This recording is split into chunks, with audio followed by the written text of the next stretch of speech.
8 फरवरी को पुरअमन इंतखाबात की तैयारियां मुकम्मल हैं। सूबे में इंतखाबात से मुतालिक उठाए गए इंतजामात इत्मीनान बख्श हैं।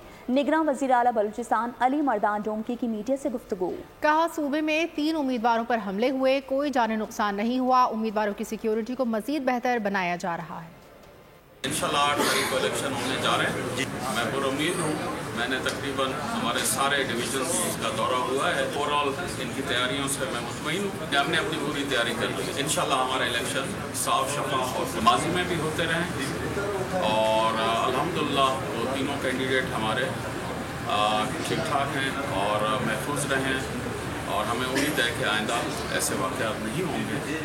लेकिन ज़ाहिर है एक दहशतगर्दी का माहौल चल निकला है, लेकिन उम्मीद है कि हमारी इंतज़ामिया और फोर्सेस और एजेंसियां इस पर काम कर रही हैं।